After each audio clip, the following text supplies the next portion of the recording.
जय श्री कृष्ण। राधे राधे दोस्तों आज मैं आप लोगों को लड्डू गोपाल की एक ऐसी दिल दहलाने वाली बिल्कुल सत्य लीला कथा सुनाऊंगी जिसे सुनकर आपका हृदय रो पड़ेगा। क्योंकि जब एक भक्त को दुख होती है, तकलीफ होती है, तो जब उसे दूसरे भक्त सुनते हैं तो वह उनको महसूस कर पाते हैं।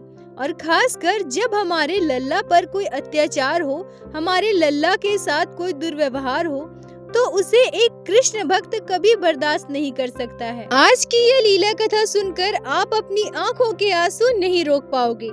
दोस्तों, आज से लगभग 15-20 दिन पहले हमारे एक चंडीगढ़ से सब्सक्राइबर भावना जी ने हमें कांटेक्ट किया था और उन्होंने उनके घर पर सहायिका के तौर पर काम करने वाली एक महिला के साथ घटी इस दुखद घटना को हमारे साथ शेयर करना चाहा। मैंने उनसे कहा कि जिनके साथ हमारे लड्डू गोपाल ने यह लीला की है, यह घटना जिनके साथ घटी है, मैं उनसे बात करना चाहूंगी, क्योंकि तभी मैं उनके भाव को अच्छे से समझ पाऊंगी और मैं अपने चैनल के माध्यम से बाकी सारे भक्तों तक पहुंचा पाऊंगी। उसके बाद भावना जी ने उस दीदी से मेरी बात कराई। उस दीदी ने अपने साथ घटी इस भयावह घटना को हमारे साथ शेयर किया। सच कहूँ तो दोस्तों, इस घटना को बताते हुए वह दीदी जितना रो रही थी उतने ही आंसू मेरी आंखों में भी आ रहे थे। मैं उनके दुख को, दर्द को महसूस कर पा रही थी। मुझे बहुत दुख हो रहा था। तो अब मैं आज की इस लीला कथा को आरंभ करती हूँ। आज की यह दुखद घटना घटी है चंडीगढ़ में रहने वाली सीमा जी के साथ। सीमा जी कहती है कि मैं अत्यंत गरीब परिवार की लड़की हूँ। मेरे मम्मी पापा का देहांत जब मैं छोटी थी तभी हो गया था। मेरे नाना नानी ने मुझे पाल पोस कर बड़ा किया है। क्योंकि मेरी मम्मी मेरे नाना नानी की इकलौती संतान थी, इस वजह से मुझे कोई मौसी या मामा भी नहीं है। मेरे नाना नानी बहुत गरीब थे। मेरे नाना रिक्शा चलाया करते थे। हमारे घर के हालात बिल्कुल भी ठीक नहीं थे। मेरे नाना जी की भी उम्र हो रही थी, इसलिए जब मैं थोड़ी बड़ी हुई तो मैं भावना दीदी के घर पे काम करने लगी, जिससे कि हमारी छोटी छोटी जरूरतें पूरी हो सके और मैं अपने नाना जी की कुछ सहयोग कर सकूं। जब मेरी उम्र 17 वर्ष थी तब मेरी नानी हमें छोड़कर इस दुनिया से चली गई। उस समय तो हम पर दुखों का पहाड़ टूट पड़ा। अब मेरे नाना जी और मैं बिल्कुल अकेले हो गए थे। मेरे लिए मेरे नाना नानी मेरे मम्मी पापा थे, मेरा सब कुछ थे। अचानक से इस तरह से मेरी नानी इस दुनिया को छोड़कर चली गई, जिससे मैं पूरी तरह से टूट चुकी थी। उस समय मेरे नाना जी ने निश्चय किया कि अब मेरी शादी करवा देंगे और इसके लिए लड़का ढूंढने लगे। हमारे घर से लगभग 2-3 किलोमीटर की दूरी पर मेरे लिए रिश्ते की बात चलाई जा रही थी। कुछ दिनों के बाद मेरी शादी हुई और मैं अपने ससुराल गई। मेरे ससुराल में मेरी सासू माँ और मेरे हस्बैंड थे। जब मैं शादी करके अपने ससुराल गई तो सभी लड़कियों के तरह मेरे भी बहुत सारे सपने थे। मैंने सोचा कि अपने नाना नानी के घर में मैंने बहुत दुख किया है। छोटी छोटी चीजों के लिए मैं तरसती थी। भावना दीदी के घर पे काम करती थी तो खाती थी। मेरे हस्बैंड एक फैक्ट्री में काम करते थे। हम तीनों के हिसाब से उनकी सैलरी भी सही थी। मुझे लग रहा था कि अब मैं खुशी खुशी अपने ससुराल में रहूंगी। पर शादी के बाद बहुत बड़ी अनहोनी मेरा इंतजार कर रही थी। शादी के कुछ दिनों तक सब कुछ अच्छा चला, पर मुझे धीरे धीरे पता चला कि मेरे हस्बैंड शराब पीते हैं। जिस दिन मैं अपने हस्बैंड को शराब पिए हुए देखी थी, मैं बहुत डर गई थी। मेरे हस्बैंड ही शराब पिएंगे ऐसा मैंने सोचा भी नहीं था। पर मेरी सासू माँ बहुत अच्छी थी, मुझसे बहुत प्यार करती थी। मैं जब भी अपने हस्बैंड को रोकना चाहती थी तो वह मुझे डांट देते थे। वो मुझसे लड़ाई झगड़ा करते थे। मेरी सासू माँ भी बहुत दुखी हो जाती थी और मुझसे कहती थी कि बहू, मुझे माफ कर दो, मेरा बेटा पहले से ही शराब पीता था। मुझे लगा था कि इसकी शादी कर देंगे तो यह सुधर जाएगा, पर देखो ना, ऐसा नहीं हुआ। अब तुम ही इसे सुधार सकती हो, मैं तो थक चुकी हूँ। सीमा जी कहती है कि मैं क्या करती। मेरे पति मेरी बात बिल्कुल नहीं मानते थे। हद तो तब हो गई जब उन्होंने पहली बार शराब पीकर नशे की हालत में मुझ पर हाथ उठाया। उस दिन मैं बहुत ज्यादा डर गई थी, बहुत ज्यादा रोई थी। मैं सोच रही थी कि इस दुनिया में बस मेरे एक नाना जी हैं और मेरे कोई भी नहीं है। शादी भी हुई तो मेरे हस्बैंड ऐसे हैं, अब मेरा क्या होगा।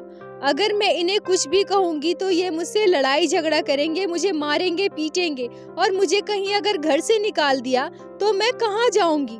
मेरे नाना जी ने बहुत मुश्किलों से मेरी शादी करवाई है और उम्र के इस पड़ाव में मैं उन्हें और दुख देना नहीं चाहती।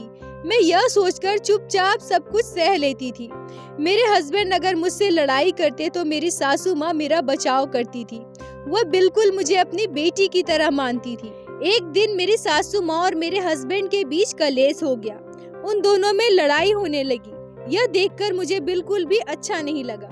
मैं अपनी सासू माँ का बचाव करते हुए अपने हस्बैंड को कुछ बोल दी थी, जिस वजह से वो बहुत गुस्सा हो गए और मुझसे कहने लगे कि तुम बहुत परेशान करती हो।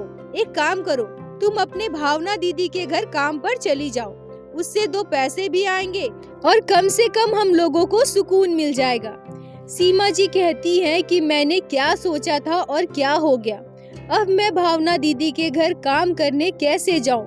यह सोचकर मुझे बहुत शर्म आ रही थी। पर मेरे हस्बैंड ने मुझसे साफ साफ कह दिया था कि तुम भावना दीदी के वहाँ काम करने जाओगी। इससे कुछ पैसे भी मिलेंगे और तुम्हारा मन भी लगा रहेगा। मैं क्या करती? अपने पति के कहे अनुसार मैं भावना दीदी से मिलने गई। भावना दीदी मुझे देखकर बहुत खुश हो गई। जब मैंने उनसे पूछा कि दीदी क्या मैं आपके घर दोबारा से काम पर आ सकती हूँ, तो कुछ देर के लिए दीदी आश्चर्य होकर मेरी ओर देखती रही। फिर मुझसे कहती है कि क्या हुआ सीमा, तुम्हारे ससुराल में सब कुछ ठीक तो है ना? तुम ठीक तो हो ना? खुश हो ना अपने ससुराल में? तुम दोबारा हमारे घर काम पर क्यों आना चाहती हो? सीमा जी कहती है कि पहले तो मैंने भावना दीदी को कुछ भी नहीं बताया, पर धीरे धीरे भावना दीदी के घर काम करते हुए जब मैं फोन पर अपने हस्बैंड से बात करती थी या हमारे घर कुछ कलेश होता था तो मैं उदास हो जाया करती थी। तो भावना दीदी मुझे उदास देखकर हमेशा पूछते रहती थी कि क्या हुआ सीमा तुम्हें? मुझे कुछ बताओ, सब कुछ ठीक तो है ना? तुम्हारे ससुराल में तुम खुश तो हो ना? एक दिन मैं दुखी होकर भावना दीदी को हर एक बात बता दी। भावना दीदी मेरी बात सुनकर बहुत उदास हो गई और मुझसे कहने लगी कि तुम परेशान मत हो, ठाकुर जी पर भरोसा रखो, सब कुछ ठीक हो जाएगा। और यह कहकर वह मुझे अपने लड्डू गोपाल के पास ले गई। सीमा जी कहती हैं कि भावना दीदी के घर तो मैं पहले भी काम करती थी और तब भी उनके घर लड्डू गोपाल की सेवा होती थी, पर आज जब लड्डू गोपाल के आगे मुझे हाथ पकड़कर ले जाया गया और मैंने लड्डू गोपाल के श्रीमुख के दर्शन किए तो आज मुझे एक अलग अनुभूति हो रही थी। मुझे ऐसा लग रहा था कि आज तक मैं इनसे क्यों दूर रही, मैं पहले इनसे क्यों नहीं मिली। भावना दीदी मुझसे कहती है कि ये है हमारे लड्डू गोपाल, तुम इनसे प्रार्थना करो, देखना जल्दी सब कुछ ठीक हो जाएगा। सीमा जी कहती है कि मैं प्रतिदिन जब भावना दीदी के घर जाती थी तो सबसे पहले उनके घर के मंदिर में जाती थी और लड्डू गोपाल के दर्शन करती थी। मेरे मन में लड्डू गोपाल के प्रति विश्वास, श्रद्धा, भक्ति बढ़ती जा रही थी। मैं देखती थी कि भावना दीदी जो भी बनाती है, जो भी खाती है, सबसे पहले अपने लड्डू गोपाल को भोग लगाती है, तभी वो खाती है। मेरे मन में भी यह इच्छा हुई कि मैं लड्डू गोपाल के लिए कुछ न कुछ भोग लेकर आऊं। जब भी मुझे भावना दीदी मेरी तनख्वाह देती थी, मेरी पैसे देती थी, तो मैं उसी से कभी फल या मिठाई लाकर भावना दीदी को देती थी और उनसे कहती थी कि दीदी ये लड्डू गोपाल को भोग लगा दीजिए। लड्डू गोपाल के प्रति मेरी श्रद्धा भक्ति को देखकर एक दिन भावना दीदी मुझसे कहती है कि सीमा, क्या तुम लड्डू गोपाल की सेवा करना चाहोगी? सीमा जी कहती हैं कि मैं भावना दीदी की बात सुनकर एक पल के लिए तो डर ही गई थी। मैं सोचने लगी कि मैं लड्डू गोपाल की सेवा कैसे कर सकती हूँ। हमारे घर पे क्या लड्डू गोपाल विराजित होंगे? भावना दीदी मुझसे फिर पूछती है कि क्या हुआ सीमा, तुम्हें लड्डू गोपाल की सेवा करनी है क्या? तो बोलो, अगले महीने मैं वृंदावन जाऊंगी तो वहाँ से तुम्हारे लिए प्यारे से लड्डू गोपाल लेकर आऊंगी। सीमा जी कहती है कि मुझे उस समय क्या हुआ मुझे नहीं पता, जबकि मेरा एक मन यह भी सोच रहा था कि मैं लड्डू गोपाल की सेवा कैसे करूंगी। लड्डू गोपाल मेरी सेवा से खुश होंगे क्या? क्या वो हमारे घर विराजित होंगे? पर अगले ही पल मैं भावना दीदी से कहती हूँ कि हाँ दीदी, आप मेरे लिए लड्डू गोपाल लेकर आना, मैं उनकी सेवा करूंगी। भावना दीदी 1 महीने के बाद वृंदावन दर्शन के लिए गई और वहाँ से मेरे लिए प्यारे से छोटे से बाल गोपाल को लेकर आई। जिस दिन दीदी ने मेरी गोद में लड्डू गोपाल को दिया था, उस दिन मैं इतनी ज्यादा खुश थी कि मैं आपको शब्दों में नहीं बता सकती। मैंने अभी तक किसी बच्चे को जन्म तो नहीं दिया था, पर लड्डू गोपाल के लिए मेरे मन में एक माँ का ममत्व का भाव उत्पन्न होने लगा था। मैं लड्डू गोपाल को अपना पुत्र मानने लगी थी। मैं उन्हें गोद में लेकर खुशी खुशी अपने घर पहुंची। मेरी गोद में लड्डू गोपाल को देखकर मेरी सासू माँ पहले थोड़ा गुस्सा तो हुई, पर मेरे मनाने पर मान गई। सीमा जी कहती हैं कि जो भी लड्डू गोपाल के भक्त होंगे उन्हें पता होगा कि हमारी कान्हा जी की सेवा करने में थोड़ा सा समय तो लगता ही है। पहले बार मैं सब कुछ कर रही थी, इस वजह से मुझे थोड़ी दिक्कत हो रही थी। इस समय मेरे हस्बैंड मुझ पर गुस्सा किया करते थे और मुझसे कहने लगे कि क्या तुम हर समय मूर्ति को लेकर बैठी रहती हो, इनके पीछे लगी पड़ी रहती हो, घर में और भी बहुत सारे काम है ना, वो सब कौन करेगा। प्रायः मेरे हस्बैंड लड्डू गोपाल की वजह से मुझसे झगड़ा करते थे, मुझसे लड़ाई करते थे। वो चाहते ही नहीं थे कि मैं लड्डू गोपाल की सेवा करूं। वो मेरे बाल गोपाल को तो बस एक मूर्ति मानते थे। मेरी सासू माँ ने भी कई बार मेरे हस्बैंड को समझाया, पर मेरे हस्बैंड इसको मानने ही नहीं वाले थे। उन्हें बिल्कुल भी नहीं पसंद था कि हमारे घर पे लड्डू गोपाल की सेवा हो। उन्हें ऐसा लगता था कि ये सब बस समय की बर्बादी है। कुछ महीनों के बाद मैं गर्भवती हुई। पहले तो सब ठीक ठाक था, पर जैसे जैसे समय नजदीक आ रहे थे, मेरे लिए घर का काम करना, भावना दीदी के घर का काम करना, लड्डू गोपाल की सेवा करना, सब कुछ मेरे लिए कठिन हो गया था। मैं सोचने लगी कि मैं कुछ महीनों के लिए भावना दीदी के घर से छुट्टी ले लेती हूँ। इस अवस्था में मुझसे इतना काम तो नहीं किया जा रहा है। मैंने अपने हस्बैंड को बिना बताए भावना दीदी के घर से कुछ महीनों की छुट्टी ले ली। अगले दिन फैक्ट्री जाते समय मेरे हस्बैंड मुझसे कहते हैं कि क्या हुआ सीमा, आज तुम भावना दीदी के घर काम पर नहीं गई। मैं अपने हस्बैंड से बोली कि नहीं, अब मुझसे काम नहीं किया जा रहा है। मेरे हस्बैंड बहुत ज्यादा गुस्सा हो गए और मुझसे कहते हैं कि लड्डू गोपाल की सेवा करते समय तुम तो ठीक रहती हो, तुम्हारे पास समय ही समय रहता है, उस समय तुम्हारी तबीयत खराब नहीं होती, पर भावना दीदी के घर में काम करने से तुम्हारा तबीयत खराब हो रहा है ना। तुम्हें इस मूर्ति से फुर्सत मिले तब तुम कुछ करोगी ना। ठीक है, करो तुम्हें जो करना है, मैं कुछ नहीं बोलूँगा। यह कहकर मेरे हस्बैंड अपने काम पर चले गए। सीमा जी कहती हैं कि उसके बाद हमारे जीवन में जो घटना घटी उसे सुनकर आप सभी आश्चर्य हो जाओगे। आपकी आंखों में आंसू आ जाएंगे। कैसे एक माँ अपने खुद के बच्चे और अपने ठाकुर जी के बीच बिल्कुल भी पार्थक्यता नहीं करती और अपने ठाकुर जी को ढूंढने के लिए कैसे तड़पती है, कैसे उनके पास जाने के लिए तड़पती है। निर्धारित समय पर मुझे पेट में दर्द होने लगा। मुझे हॉस्पिटल ले जाया गया, जहां मैंने एक पुत्र संतान को जन्म दिया। मैं हॉस्पिटल तो चली गई, पर मेरा ध्यान तो मेरे लड्डू गोपाल की तरफ ही था। मुझे 3 दिनों तक हॉस्पिटल में एडमिट रहना पड़ा। अपने लड्डू गोपाल के बारे में अपने हस्बैंड से पूछने के अलावा मेरे पास और कोई चारा नहीं था। मैंने अपने हस्बैंड से 2-4 बार अपने लड्डू गोपाल के बारे में पूछ लिया, जिससे वो बहुत ज्यादा गुस्सा होने लगे और मुझसे कहने लगे कि इस हालत में भी तुम्हें लड्डू गोपाल की पड़ी है, तुम्हें जरा भी शर्म नहीं है। तुम्हें हमारे बच्चे का ख्याल रखना चाहिए, ना कि उस मूर्ति का। तुम समझते क्यों नहीं? वो इंसान नहीं है, वो मूर्ति है। उन्हें खाना खिलाना, स्नान कराना, भोग लगाना, ये सब क्या है? तुम पागल हो गई हो क्या? देखो सीमा, जब तक हम लोग अकेले थे मैंने सब कुछ बर्दाश्त किया, पर हमें अब एक बच्चा है। मैं नहीं चाहता कि तुम लड्डू गोपाल के चक्कर में अपने बच्चे को भूल जाओ और इसका ध्यान ना दो। इसलिए अब हमारे घर पे लड्डू गोपाल की सेवा नहीं होगी। सीमा जी कहती हैं कि मैं अपने हस्बैंड से बहस करके और बात नहीं बढ़ाना चाहती थी, इसलिए मैं चुप हो गई। अगले दिन सुबह सुबह मुझे हॉस्पिटल से डिस्चार्ज किया गया। मैं अपने लड्डू गोपाल के दर्शन के लिए व्याकुल हो रही थी। मैं बहुत खुश थी कि मैं अपने बेटे को लेकर घर आई हूँ। मैं घर जाकर अपने सासू माँ से कहती हूँ कि मम्मी जी, अभी तो मैं पूजा पाठ नहीं कर पाऊंगी, घर के मंदिर में प्रवेश नहीं कर पाऊंगी, तो आप एक काम कीजिए, हमारे लड्डू गोपाल को लेकर आइए और दूर से ही मुझे और मेरे बाबू को लड्डू गोपाल के दर्शन करवा दीजिए। मेरी बात सुनकर मेरी सासू माँ चुपचाप वहीं खड़ी रही। उनकी आंखों से आंसू निकलने लगे। मैं उनसे कहती हूँ कि क्या हुआ मम्मी जी, आप रो क्यों रही है, सब ठीक तो है ना। मेरी सासू माँ रोते हुए मुझसे कहती है कि अब मैं तुमसे क्या कहूँ बहू।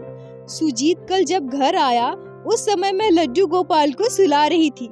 यह देखकर वो बहुत गुस्सा हो गया और मुझसे कहने लगा कि पहले सीमा यह सब किया करती थी, अब आप भी यह नौटंकी करने लगी। हमारे घर पे यह सब नहीं चलेगा, आप लोग क्यों अपना समय बर्बाद कर रही हैं? यह कहकर वो हमारे लड्डू गोपाल को मेरे हाथ से छीन लिया और कहता है कि अब परेशान होने की बिल्कुल जरूरत नहीं है, मैं इन्हें इनके ठिकाने पर पहुंचा कर आता हूँ। और वो शायद मंदिर में लड्डू गोपाल को रखने चला गया। सीमा जी कहती है कि सब कुछ सुनने के बाद मुझे विश्वास नहीं हो रहा था कि मेरे हस्बैंड ने ऐसा किया है। उन्हें भला मेरे छोटे से बाल गोपाल से इतनी क्या दिक्कत है?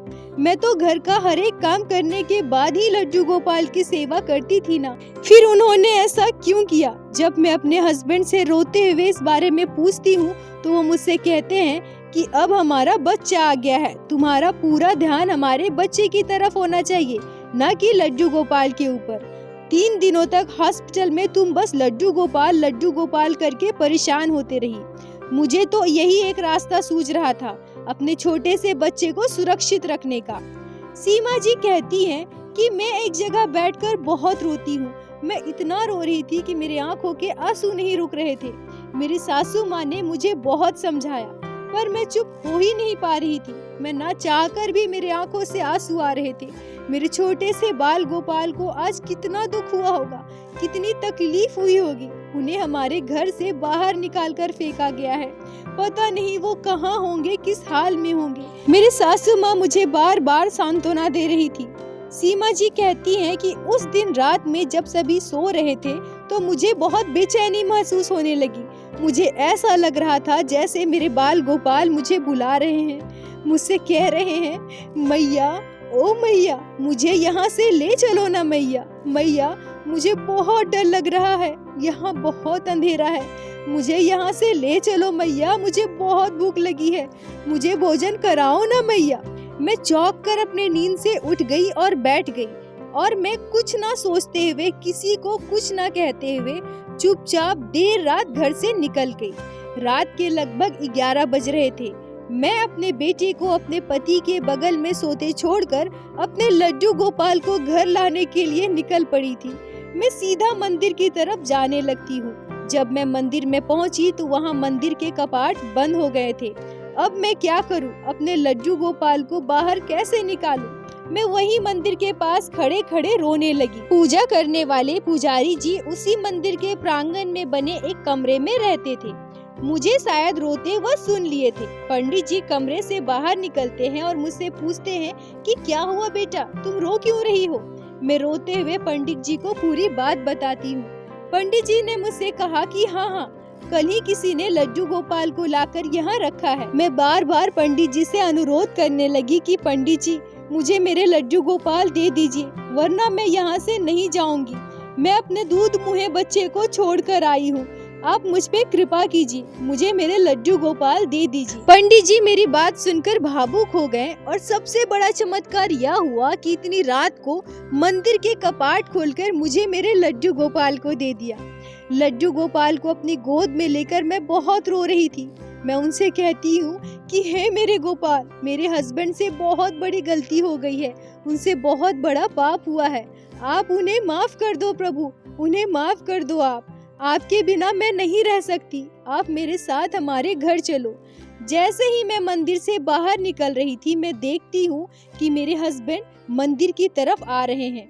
मैं उन्हें देखकर बहुत डर गई। मैं सोचने लगी कि अब मेरा क्या होगा, वो मुझे मारेंगे, मुझे डांटेंगे। पर उस दिन मेरे साथ एक बहुत बड़ा चमत्कार हुआ जो मैंने कभी सोचा ही नहीं था। वो सीधे आकर मुझे गले से लगा लिए और मुझसे कहते हैं, सीमा मुझे माफ कर दो, मुझे माफ कर दो, तो मुझसे बहुत बड़ा पाप हो गया है। मैं भगवान को नहीं समझ पाया, तुम्हारी भक्ति को नहीं समझ पाया और फिर मेरे हस्बैंड मेरे गोद से मेरे लड्डू गोपाल को लेकर अपने सर के ऊपर रखते हैं, फिर अपने सीने से लगाते हैं, उनके चरणों को प्रणाम करते हैं। इस दौरान मेरे हस्बैंड के दोनों आंखों से आंसू बहे जा रहे थे। तब तक मंदिर के पंडित जी मंदिर से बाहर आते हैं। मेरे हस्बैंड मुझसे कहते हैं कि तुम्हें पता है सीमा, अभी मेरे साथ क्या हुआ। जब मैं सो रहा था तो अचानक से मेरे सपने में बाल गोपाल आए और मुझसे कहते हैं, बाबा आपने मुझे घर से क्यों निकाल दिया? मैं तो आप लोगों के साथ घर पे रहना चाहता था ना, मेरे साथ आपने ऐसा क्यों किया बाबा? मेरी माई मुझे लेने मंदिर गई है, आप मेरी माई को कुछ भी मत कहना, वो मेरी माई है और आप मेरे बाबा हो। मैं आप सभी के साथ इसी घर में रहना चाहता हूँ, मुझे घर से बाहर मत निकालो ना बाबा, मुझे घर ले आओ ना। सुजीत जी रोते हुए अपने पत्नी सीमा जी को पूरी बात बताते हैं। उस समय पंडित जी भी वहीं खड़े थे। पंडित जी कहते हैं, बेटा लड्डू गोपाल ने स्वयं तुम्हारी आंखें खोल दी है। भगवान श्री कृष्ण की महिमा को समझो, वह सभी को अपनी भक्ति नहीं देते हैं। अगर तुम्हारी पत्नी को उनकी भक्ति मिली है, तुम्हारे घर वो निवास करना चाहते हैं, तो तुम इतने बड़े पाप के भागी मत बनो। किसी का भी यह हक नहीं बनता कि वो किसी भक्त को भक्ति करने से रोके। तुम्हें अगर इनकी सेवा नहीं करनी है तो तुम मत करो, पर अपनी पत्नी को भी मत रोको। सीमा जी कहती है कि मेरे हस्बैंड पंडित जी से कहते हैं कि नहीं पंडित जी, अब मैं भगवान की महिमा को समझ पाया हूँ। इतना अधर्मी पापी शराब पीने वाला मैंने कभी भी भगवान की भक्ति नहीं की है, भगवान की पूजा पाठ नहीं की है। हमेशा मैं सीमा को भगवान की भक्ति करने से रोका हूँ, लड्डू गोपाल की सेवा करने से रोका हूँ। पर आज मुझ जैसे अधर्मी को लड्डू गोपाल ने स्वयं मेरे सपने में आकर दर्शन दिए हैं। यह कोई चमत्कार से कम नहीं है। मैं अब सीमा को कभी नहीं रोकूंगा। अब मेरे हस्बैंड मुझे कभी भी लड्डू गोपाल की सेवा करने से नहीं रोकते हैं। मेरी सासू माँ मेरे हस्बैंड के इस व्यवहार से बहुत खुश है। धीरे धीरे मेरे हस्बैंड ने शराब का सेवन भी छोड़ दिया है। अब वो हमारे परिवार को अच्छे से चलाते हैं। अपने बच्चे के साथ साथ मेरे लड्डू गोपाल से भी बहुत प्यार करते हैं। मुझे भावना दीदी के घर काम करने भी नहीं भेजते। लड्डू गोपाल की कृपा से मेरा परिवार खुशहाल हो गया है। हमारे घर में लड्डू गोपाल की सेवा बहुत अच्छे से होती है। दोस्तों, मैं सबसे पहले भावना जी का धन्यवाद कहना चाहूँगी, जो भावना जी ने सीमा जी से हमसे बात करवाई और उन्होंने उन्हें प्रेरित किया कि वो अपने साथ घटी इस घटना को, इस चमत्कार को सभी के साथ शेयर करें। भावना जी आपका बहुत बहुत धन्यवाद। और साथ ही साथ मैं सीमा जी का भी धन्यवाद कहना चाहूँगी, जो वो आगे आई और इस चमत्कार को हम सभी के साथ शेयर किया। मैं लड्डू गोपाल से यही प्रार्थना करूंगी कि जिस तरह से उन्होंने सीमा जी के हस्बैंड को सद्बुद्धि दी, भक्ति के मार्ग में लेकर आए, उसी तरह से हर एक नास्तिक को सद्बुद्धि दे, भगवान पर आस्था बढ़ाए। सीमा जी और भावना जी, आप दोनों का बहुत बहुत धन्यवाद। इसी तरह से अपना साथ और प्यार बनाए रखें। बोलो बाके बिहारी लाल की जय, लड्डू गोपाल की जय, जय जय श्री राधे। दोस्तों, यदि आप लोगों को आज की यह लीला कथा अच्छी लगी हो, आपके हृदय को स्पर्श की हो, तो कृपया वीडियो को लाइक करके अपने दोस्तों के साथ शेयर अवश्य करें, जिससे बाकी भक्त भी लड्डू गोपाल की इस अद्भुत लीला कथा को श्रवण कर सके। और हमारे चैनल को सब्सक्राइब करें, जिससे प्रतिदिन आप लोग हमारे चैनल पे श्री बाके बिहारी श्री लड्डू गोपाल की लीला कथा सुन सके। दोस्तों, यदि आपके जीवन में घटी हो कोई भी चमत्कारी घटना या लड्डू गोपाल ने कभी भी की हो कोई भी लीला, जिसे आप हम सभी के साथ शेयर करना चाहते हैं, तो कृपया हमें इंस्टाग्राम पे मैसेज करें। हम आपसे कांटेक्ट करेंगे और आपकी उस लीला कथा को हमारे चैनल पे बाकी सारे भक्तों के साथ शेयर अवश्य करेंगे। लड्डू गोपाल की कृपा आप पर और आपके पूरे परिवार पर बनी रहे। राधे राधे दोस्तों।